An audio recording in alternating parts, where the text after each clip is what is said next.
Hi guys, I'm Kara with Coastal Design Workshops, and today we're going to be learning about wood burning or pyrography. So there's a few things that you'll need to grab from home, first being a pair of scissors, a pencil or a pen, and some tape. So in our kit, we have a Acacia wood charcuterie board or serving board. We have a small piece of practice wood that we're gonna practice on before we start burning our final design. We have some carbon paper,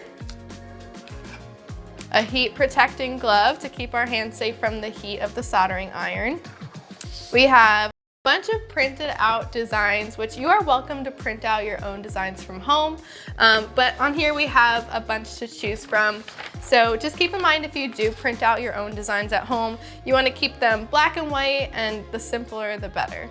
Our soldering iron, this kit comes with a few things. It has, of course, the soldering iron, a few assorted tips, and then there's even a metal spring in there, which we actually won't need for this project. So our first step for this class is we want to change out the tip in our soldering iron. So when your pen comes to you, it'll have a pointy tip in. So before we plug our pens in, we want to make sure that we change this out to the tip that I like to use when I'm wood burning. From there, you can take this tip off, and instead we are going to replace that with the oval face tip that comes in your kit. I love this tip because it is great for getting thin lines and thick lines, and even great for shading. So once you have that, just place it back on the wick, replace the guard, and twist it back tight. Once your tip is back on, we can plug our pens in. So make sure you set your pen somewhere safe. These soldering irons, they've reached temperatures above 800 degrees Fahrenheit, so we always want to be super careful when we're handling this tool. You always want to make sure wherever you're working, it's clear of any clutter, nothing flammable nearby. And also, if you are sensitive, you can even have some airflow in the room, whether that is an open window or a fan going, just to kind of keep some circulation going. A tiny bit of smoke will be created in this project. It's nothing to be concerned about, but if you are sensitive, you want to be aware of that. We also have our glove to protect our hand from the heat, but definitely if you have any pets or little kids running around, you want to be super careful with this tool. Acacia wood burns at a really high temperature, so we want to make sure that our pens are turned all the way up as hot as they get.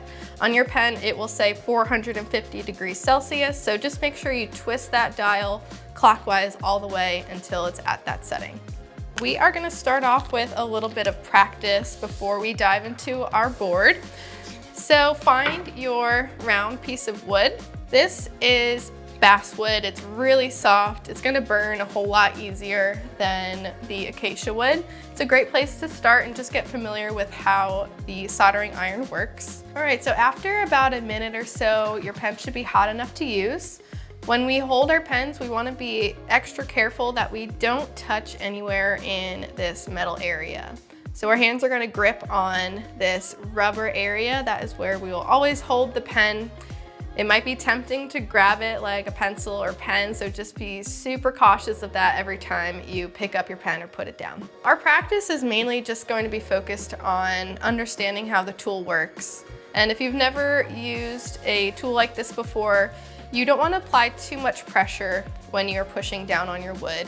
It's more about letting the tip of the pen sit on the wood and letting the heat do the work for you. First, make a couple dots on your practice wood just by gently placing the tip down. Again, don't push too hard right now. So if you hold this tip flat against the wood, you'll get that nice oval shape.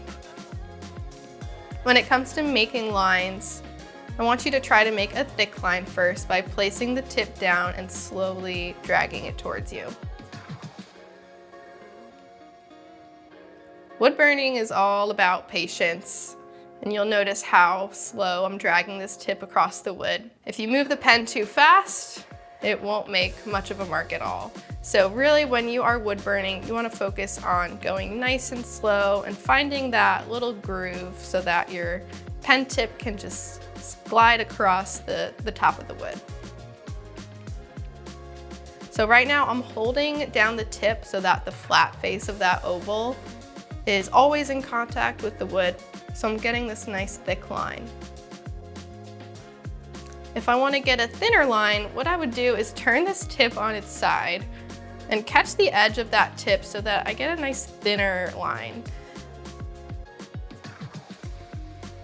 So practice a few of those because that's mainly what we'll be focusing on when it comes to burning our acacia wood boards. So I love to start all of my designs with a nice thin line because you can always go in and burn it thicker.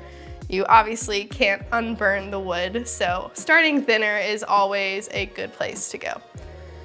And when it comes to curves in wood burning, it's definitely a little trickier than making a straight line because you'll have to fight against a little bit of the grain in the wood.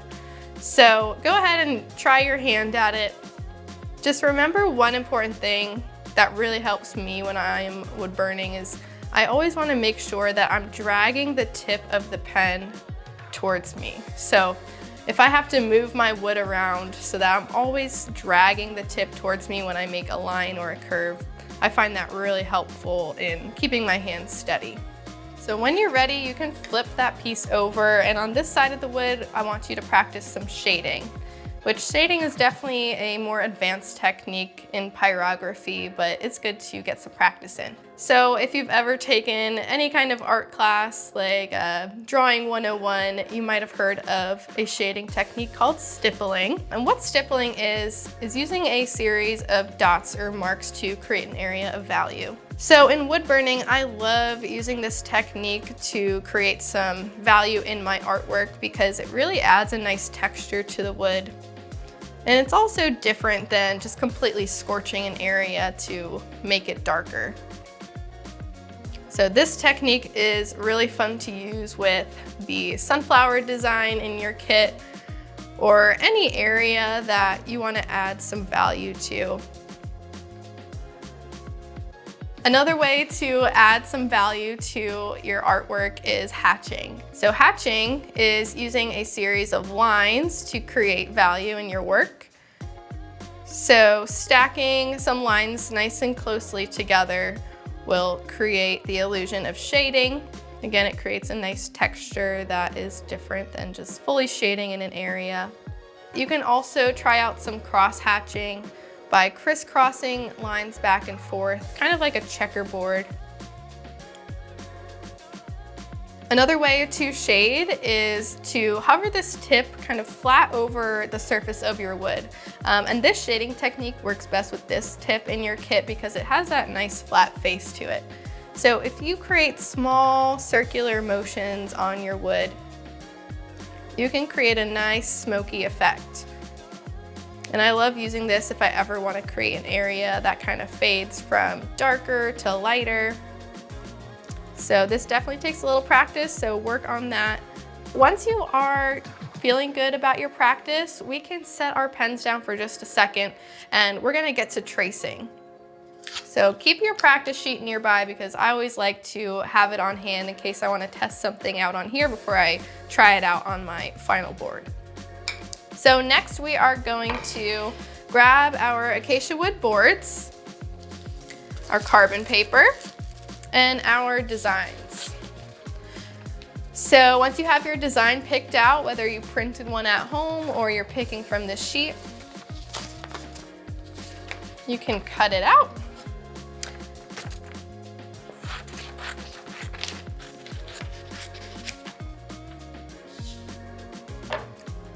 And next thing we want to do is place our carbon paper down.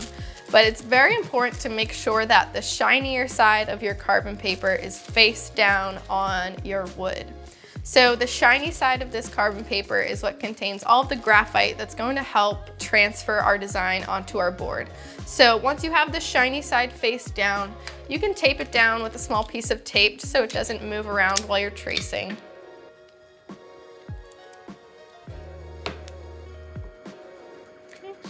And then from there, you can take your design and place it where you want it to be on your board.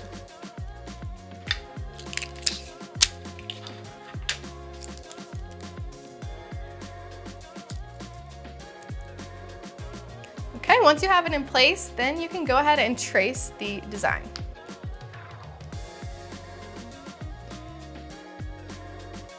I just finished tracing my design, and now I can go ahead and remove the design and the carbon paper.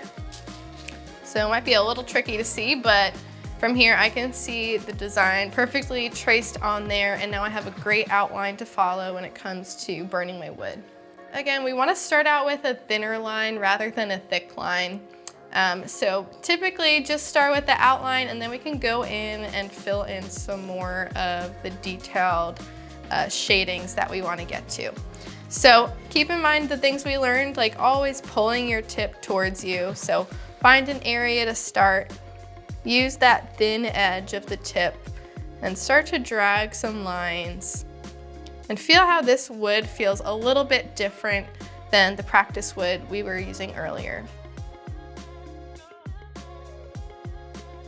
Trying to keep control of the tip of the pen will really help in making sure that your tip doesn't fall into any of those grains or get caught and kind of jump around on your board. Just remember that patience is key, and the slower the better when it comes to wood burning. All right guys, so that's all it takes when it comes to wood burning. I hope you all enjoyed the project. Just make sure when you finish using your pen that you unplug it and you let it cool down before you handle it. Other than that, when it comes to caring for your boards, maybe every 3 months or so you'll want to give it a nice coat with either a mineral oil or a coconut oil. But other than that, thank you so much for watching, and I hope to see you in a future workshop.